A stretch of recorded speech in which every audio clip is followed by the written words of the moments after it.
स्वागत है आप सभी का आपकी अपनी क्लासेस कन्फर्म क्लासेस में। नमस्कार, मैं हूं कन्फर्म क्लासेस से प्रिंस दुबे और आज आपके बीच फिर से लेके आया हूं चक्रवृद्धि ब्याज यानी कंपाउंड इंटरेस्ट की तीसरी क्लास।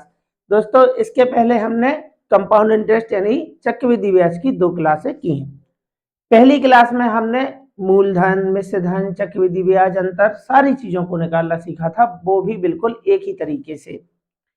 2 वर्ष और 3 वर्ष में कैसे सारी चीजों को निकालते हैं वो हमने बहुत अच्छे तरीके से सीखा है। उसके बाद वाली क्लास में हमने दर निकालना सीखा था, समय निकालना सीखा था और काफी अच्छे अच्छे क्वेश्चन हमने किए थे। और आज उसी क्रम में मैं एक और 2 मतलब इस क्लास में 2 टाइप है और बेहतरीन टाइप है जो कई बार हमें एग्जाम में मिले हैं। तो मैंने आपसे पहले भी कहा था कि जो एग्जाम में जो टाइप हमसे कई बार पूछे जाते हैं, मैं उन्हीं टाइपों को लेके हर चैप्टर से लेके आ रहा हूँ। और यह आपका डेमो है और डेमो क्लास ही आपके लिए बहुत पावरफुल साबित होगी। अगर आपने सारी क्लासों को अच्छे से देखा है, नोट किया है, तो आने वाले एग्जाम में बहुत से क्वेश्चन आप उससे टच कर पाओगे। ठीक है ना? तो चलिए फिर देखते हैं कि आज का पहला क्वेश्चन क्या है। और क्लास को बड़ी ध्यान से आपको देखना है, अच्छे तरीके से चीजों को समझना है। मैं भी बिल्कुल पूरी मेहनत करूंगा इसके लिए कि आपको बहुत अच्छे तरीके से समझ में आए, क्योंकि अगर आज की क्लास जो है आप आज अच्छे से पढ़ेंगे तो आज की मेहनत कल जरूर रंग लाएगी। यानी कि आज की क्लास आपका कल बदल सकती है, आपका भविष्य बना सकती है। ठीक है ना? यही सोच के हमें हर दिन की क्लास ज्वाइन करना है। तो चलिए फिर देखते हैं कि पहला क्वेश्चन क्या है। कोई धन 3 वर्षों में 4 गुना हो जाता है तो चक्रवृद्धि ब्याज की दर से कितने वर्षों में 64 गुना हो जाएगा। यह चक्रवृद्धि ब्याज का अच्छा फेमस क्वेश्चन है, कई बार एग्जाम में देखने को मिला है। बिल्कुल वन लाइनर इसका सॉल्यूशन है। देखते हैं कि भाई अभी करना कैसे है। जब भी आप इसकी शुरुआत करें तो आपको करना क्या है, इसमें बोला है कोई धन यानी मूलधन की बात चल रही है, 3 वर्षों में कितना हो जाता है, 4 गुना। एक साइड आपको लिखना है वर्ष और एक साइड आपको लिखना है गुना। कितना हो जाएगा? जी सर, बिल्कुल हो जाएगा। तो उसने बोला है 3 वर्ष, वर्ष के नीचे वर्ष, कितना गुना हो गया है, 4 गुना। ठीक है ना? ये तो हो गई इसकी पहली लाइन। फिर उसने हमसे कहा है तो चक्रवृद्धि ब्याज की दर से कितने वर्षों में, यानी कि टाइम पूछा है, कितने वर्षों में 64 गुना हो जाएगा। तो गुना के नीचे ही गुना लिखना है, वर्ष के नीचे वर्ष लिखना है, इतना आपको याद रखना है। तो यहां लिखना है आपको 64। ठीक है ना? और अगर आप चक्रवृद्धि ब्याज पढ़ रहे हैं तो आपको वर्ग, घन, ये सारी चीजें अच्छे से याद होनी चाहिए, क्योंकि इसमें सबसे ज्यादा जो इस्तेमाल होता है वह होता है घात, संख्याओं पर घात लगाना। ठीक है ना? पावर लगाना। तो गुना के नीचे हमने गुना लिखा, बस देखते ही आप इसका आंसर बता पाओगे। आप सोच रहे होंगे वो कैसे, तो देखो, गुना के नीचे आपने गुना लिखा। जब भी आप ये गुना के नीचे गुना लिखेंगे तो आपको पता करना है कि 4 पर हम कितने की पावर लगाएं कि 64 आ जाए। 4 पर कितने की पावर लगाई जाए कि 64 आ जाए। ठीक है ना? तो आप कहोगे कि सर 4 पे 3 की पावर 64 होता है। देखो 4 का घन होता है ना 64। तो यहां जितने की पावर है, मैंने आपको पहले भी बताया था कि घात जो होगी वह समय को रिप्रेजेंट करती है। यहां जितने की पावर है उसका गुणा आप वर्ष वाले कॉलम में करा देना। 3 तिया 9 वर्ष हमारा आंसर हो जाएगा, 9 वर्ष। बस इतना इसका सॉल्यूशन था। 3 वर्ष में 4 गुना क्वेश्चन में दिया है। चक्रवृद्धि ब्याज की दर से, चक्रवृद्धि ब्याज वाला क्वेश्चन है, कितने वर्षों में 64, गुना के नीचे गुना लिखना है। 4 को अगर 64 बनाना है तो कितने की पावर लगाओगे, 4 गुणा 4 गुणा 4, यानी 4 पर 3 की पावर 64 होता है। तो जितने की यहाँ पे आप पावर लगा रहे हैं बस उतने का ही आपको गुणा वर्ष वाले कॉलम में करा देना है। 3 की पावर है तो यहाँ 3 का गुणा कराओ, 2 की पावर है तो यहाँ 2 का गुणा कराओ। बात को समझे? ठीक। सर हमें नहीं मालूम कि भाई कैसे ऐसे पावर निकालते हैं, कई बार 4 की पावर भी आ सकती है, 5 की पावर भी आ सकती है। तो देखो इस तरीके से भी आप निकाल सकते हो। किसकी पावर बनाना है, बोले 64 की, और बनाना किस पे है, 4 पे। तो आप इसे 4 से भाग कराते जाओ। 4 से ये जाएगा 16 बार, 4 से जाएगा 4 बार, और 4 से जाएगा 1 बार। तो इसका मतलब हुआ 4 कितने बार आया है, 3 बार, इसलिए 4 के ऊपर 3 की घात। इस तरीके से घात बनाते हैं। ठीक है ना? चलिए, तो आंसर है हमारा 9 वर्ष। कोई धन चक्रवृद्धि ब्याज की दर से 6 वर्षों में 2 गुना हो जाता है। एक साइड लिखेंगे वर्ष और एक साइड लिखेंगे गुना। बोला है 6 वर्ष, 6 वर्ष कितने गुना हो जाता है? 2 गुना। गुना के नीचे गुना।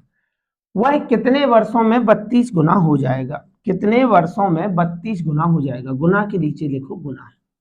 अब मैं आपसे पूछता हूं 2 पे कितने की पावर आप लगाओगे कि 32 आ जाए? 2 पर कितने की पावर लगाओगे कि 32 आ जाए? जिन बच्चों को मालूम है वो बोलेंगे 2 के ऊपर 5 की घात होती है 32। सर हमें नहीं मालूम, हम कैसे निकालें? तो देखो ऐसे निकालते हैं। किसकी पावर तोड़ना है? बोले 32, यानी 32 के गुणनखंड लिखना है और सभी को लिखना है 2-2 के फॉर्म में। ठीक, तो पिछली बार देखो यहाँ हमने 64 को तोड़ा था, लेकिन किससे तोड़ा था? 4 से। तो 4 ही 4 से भाग कराना है, 2 से नहीं कराना है। यहाँ हम तोड़ रहे हैं 32 को और पावर किस पे चाहिए है? 2 पे, तो 2 से ही तोड़ना। आप स्टार्ट कर दो। 2 से जाएगा 16 बार, 2 से जाएगा 8 बार, 2 चौक 8, 2 दूनी 4, 2 एकम 2। देखो कितने बार 2 आया है? 5 बार, इसलिए 2 के ऊपर 5 की घात, इस तरीके से। और यहाँ जितने की घात आती है बस उसका आपको गुणा करा देना है। 5 की घात है, 5 का गुणा करा दो। 5 छक्के 30, 30 वर्ष हमारा, ये लो आंसर आ गया 30 वर्ष, ऑप्शन नंबर ए। कितना आसान है, बस आपको ये घात तोड़नी आनी चाहिए। ठीक, गुणनखंड निकालने आनी चाहिए इस तरीके से। कोई धन चक्रवृद्धि ब्याज से 7 वर्षों में 3 गुना हो जाता है, तो 21 वर्षों में। ये देखो अब इस बार उसने वर्ष बता दिया, गुना पूछ रहा है, तो जितने की पावर है उसका गुणा करा दोगे वर्ष आएगा, यानी जितने का यहाँ गुणा कराओगे उतने की वहां पावर आएगी। बात तो सेम ही है। 3 की घात तो 3 का गुणा। अगर यहाँ आप 3 का गुणा कर रहे हो तो वहां आप 3 की घात लगाओगे। दोनों का कनेक्शन आप समझ रहे हैं ना? तो देखो इस बार उसने वर्ष के नीचे लिखने को वैल्यू दी है। देखो यहाँ पे एक साइड लिखना है वर्ष और एक साइड लिखना है गुना।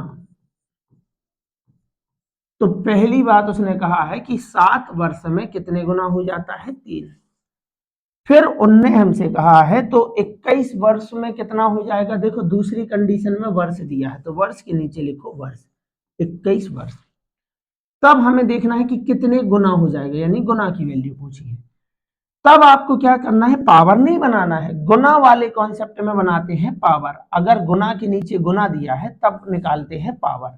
लेकिन हमें मालूम है कि जितने की यहाँ घात होती थी उतने से यहाँ गुना कराते थे। तो 7 का कितने में गुना कराओगे कि 21 आ जाए? आप कहेंगे सर 7 तिया 21 होता है। तो अगर आपने यहाँ 3 का गुणा कराया है मतलब यहाँ 3 के ऊपर 3 की पावर होगी, और 3 के ऊपर 3 की पावर होती है 27, यानी कि राशि हमारी हो जाएगी 27 गुना। भाई वर्ष बताया है तो गुना पूछता है, गुना बता देता है तो वर्ष पूछता है। समझ रहे हैं ना बात को? 21 वर्ष में कितने गुना हो जाएगी? तो वर्ष के नीचे वर्ष लिख लो।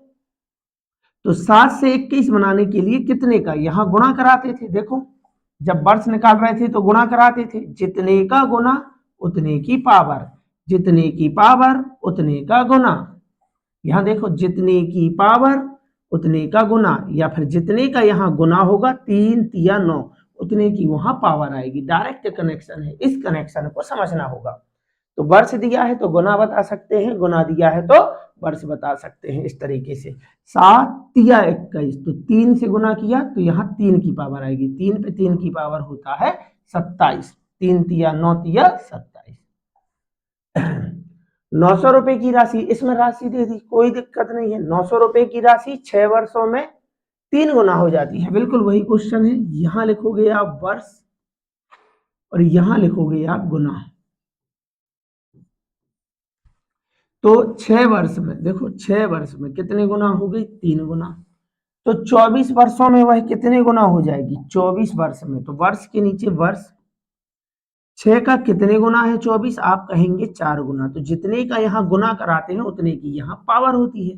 3 के ऊपर 4 की घात, तो 3 के ऊपर 4 की घात क्या होते हैं? कैसे सॉल्व करोगे? 3 गुना 3, 3 का 4 बार गुना, 3 3, 3 तिया 9, 9 तिया 27, 27 तिया होता है 81, यानी राशि हो जाएगी हमारी 81 गुना। लेकिन उसने ये थोड़ी पूछा है कि कितने गुना हो जाएगी, राशि कितनी हो जाएगी। भाई 900 थी, 900 की 81 गुना हो जाएगी। अगर कोई राशि दे देता है तो उस राशि का गुना करा देना, गुना मतलब गुणा। राशि 81 गुना हो जाएगी तो कितने का 81 गुना हो जाएगी, 900 का, 900 का 81 गुना, 9 एका 9, 9 8 72, 2 शून्य का 2 शून्य, यानी राशि हो जाएगी 72,900, ऑप्शन नंबर बी। तो वर्ष दिया है तो गुना बता सकते हैं, गुना दिया है तो वर्ष बता सकते हैं, समझे ना।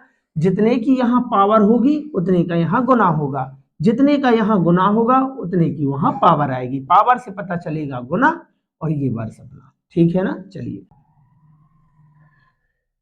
ये रहा दोस्तों हमारा अगला क्वेश्चन। किसी मूलधन पर 2 वर्षों में साधारण ब्याज 600 रुपए तथा चक्रवृद्धि ब्याज 900 रुपए है, तो चक्रवृद्धि ब्याज की दर ज्ञात कीजिए। अभी हमने एक टाइप के 4 क्वेश्चन देखे जिसमें हमने ये सब चीजें सीखी थी कि भाई वर्ष और गुना कितने वर्षों में कितने गुना हो रही है, ये सब चीजें सीखी। अब हम फिर से दर निकाल रहे हैं, जबकि कल की क्लास में हमने फिर से दर निकालना सीखा था, लेकिन वहां टाइप कुछ और था, वहां भाषा कुछ और थी। तो चक्रवृद्धि ब्याज की जो दर है वो कई टाइप से निकल सकती है और उसके लिए अलग अलग टाइप हैं। यह टाइप आपके लिए बहुत इंपॉर्टेंट है, आपके होने वाले एग्जाम यानी एसएससी जीडी कांस्टेबल में 101% इस टाइप में से पूछा जाएगा, इसलिए आज आप इसे सीख ही लो, ठीक है ना। तो दर निकालने का एक और ये टाइप है, आज हम इसे सीखने वाले हैं। 2 वर्षों में साधारण ब्याज हमें 600 दिया है और चक्रवृद्धि ब्याज दिया है 900। हमें लिख लेना है कि भाई चक्रवृद्धि ब्याज हमारे पास कितना है, 900 रुपए, और साधारण ब्याज कितना है, आप कहेंगे सर 600। मैं आपसे पूछूं इनका अंतर कितना है, अंतर है 300, अंतर है 300। किसका अंतर, CI माइनस SI। तो जब आप 2 वर्षों का कॉलम बना रहे थे, पहली क्लास अगर आपने देखी है तो आपको याद होगा कि 2 वर्षों का कॉलम सर इस तरीके से बनाते थे, यहां लिखते थे हम मूलधन, लिखते थे ना जी सर। और 2 वर्ष का साधारण ब्याज अगर 600 है तो हमें मालूम है कि हर एक वर्ष का साधारण ब्याज 300 होगा, बोलो होगा ना, जी सर होगा। यानी कि 2 वर्ष का साधारण ब्याज अगर 600 है तो हर एक वर्ष का 300 होगा, बिल्कुल होगा। और ये जो अंतर है, अंतर कहाँ लिखते थे, अंतर कहाँ लिखते थे, तो अंतर लिखते हैं इसकी नीचे वाली लाइन पे 300, अंतर कितना है 300। ये देखो आपकी कंडीशन मैच हो रही, ये ऊपर वाली लाइन होती है साधारण ब्याज 300 300 600, हाँ सर।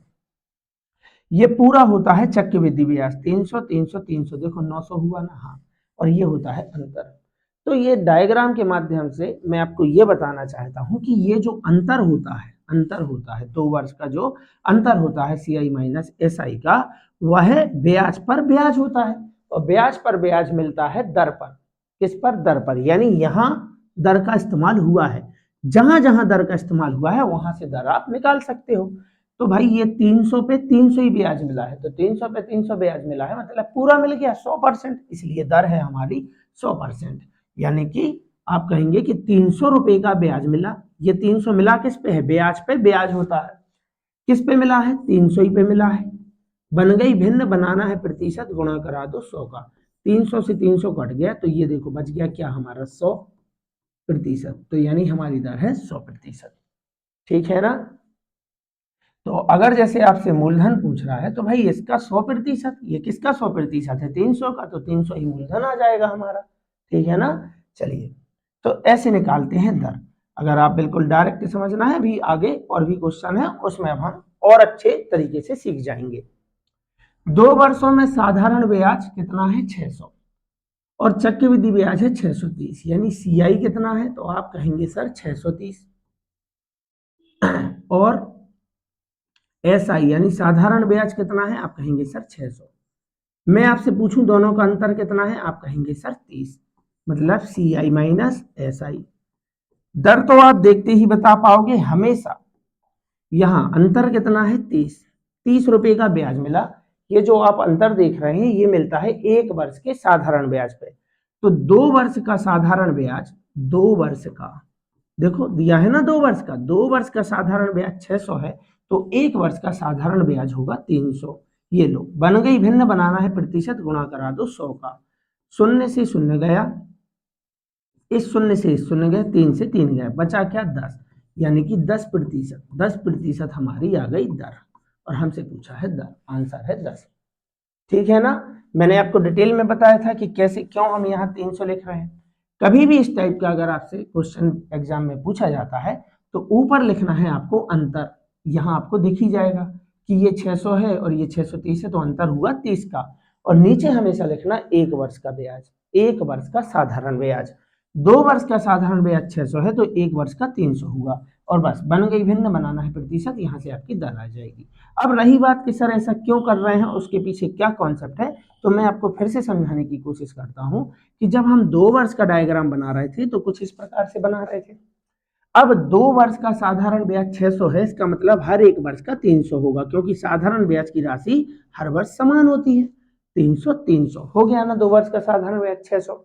और चक्रवृद्धि ब्याज है 30, तो चक्रवृद्धि ब्याज क्या होता है, साधारण ब्याज और ब्याज पे ब्याज, यानी कि यहाँ क्या लिखते हैं, यहाँ लिखते हैं अंतर।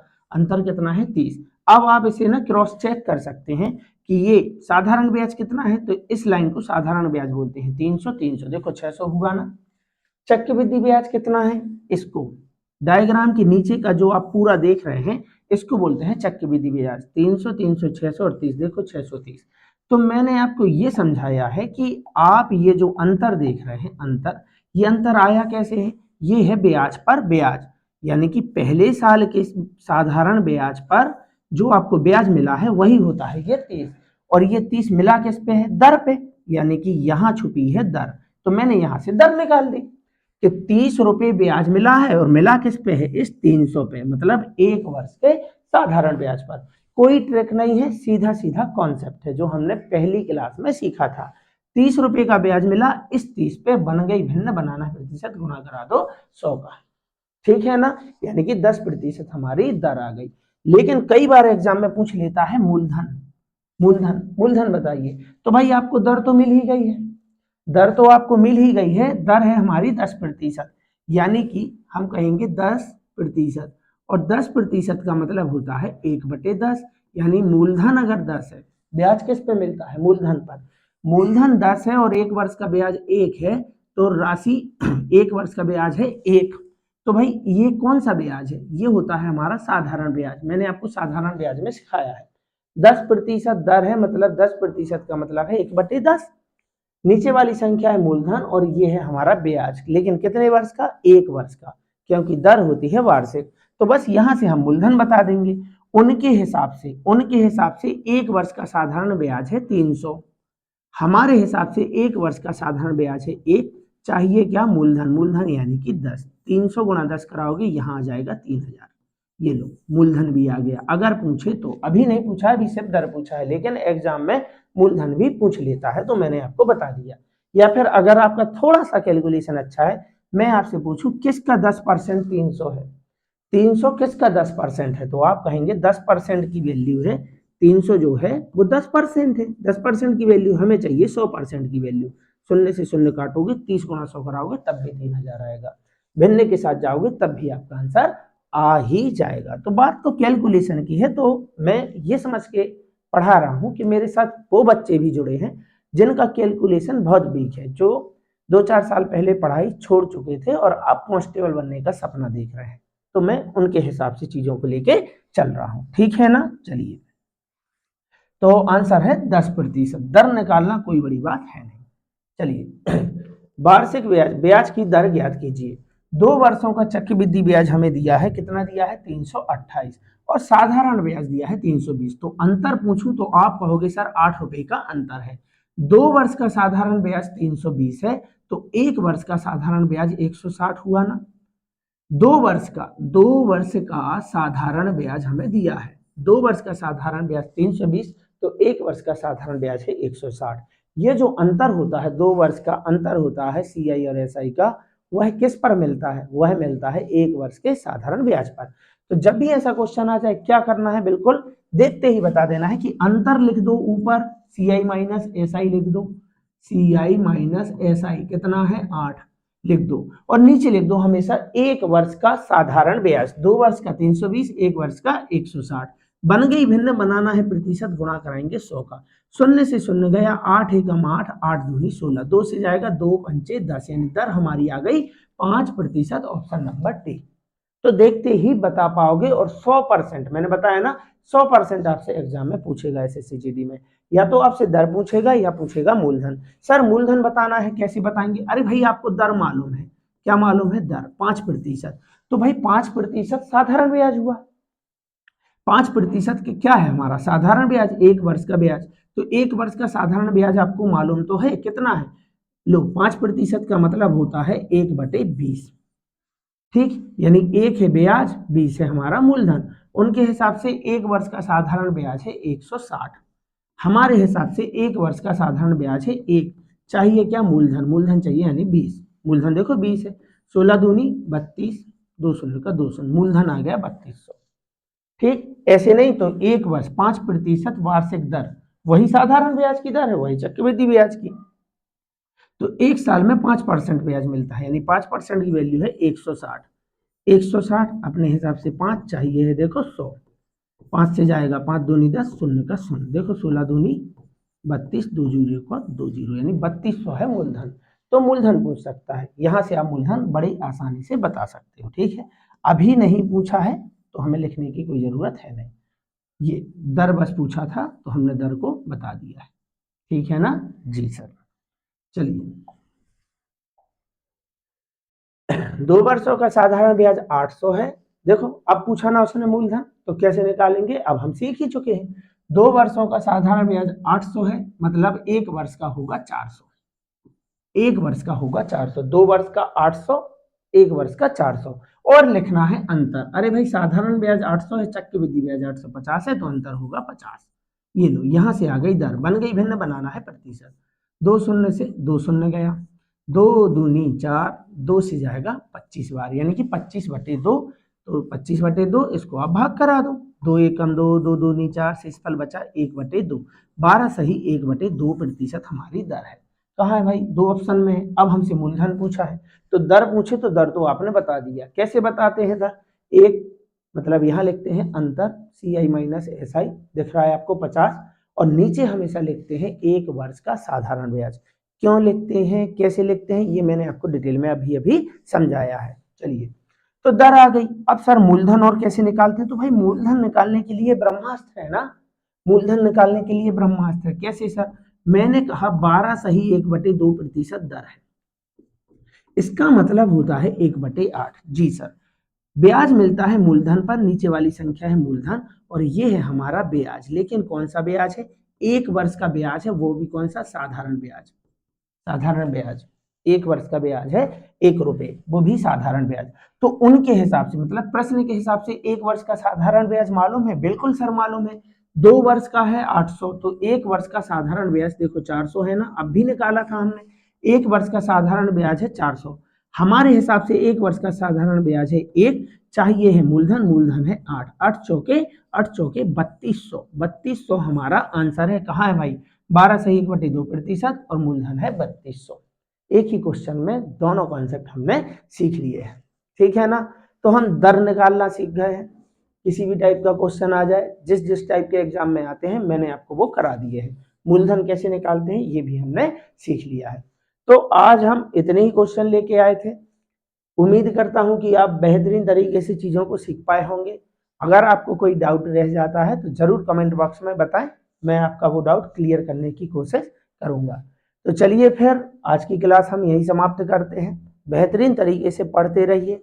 जितनी भी क्लास मैंने अपने चैनल पर अभी तक मतलब जो भी क्लास में लेके आया हूँ, उनमें से 101% आने वाले एग्जाम में आपको क्वेश्चन देखने को मिलेंगे। संख्या ऊपर नीचे हो सकती है, ना तो क्वेश्चन की भाषा बदलेगी, ना कॉन्सेप्ट बदलेगा। तो चलिए फिर मिलते हैं किसी और अगली क्लास में। तब तक के लिए आप सभी का बहुत बहुत धन्यवाद।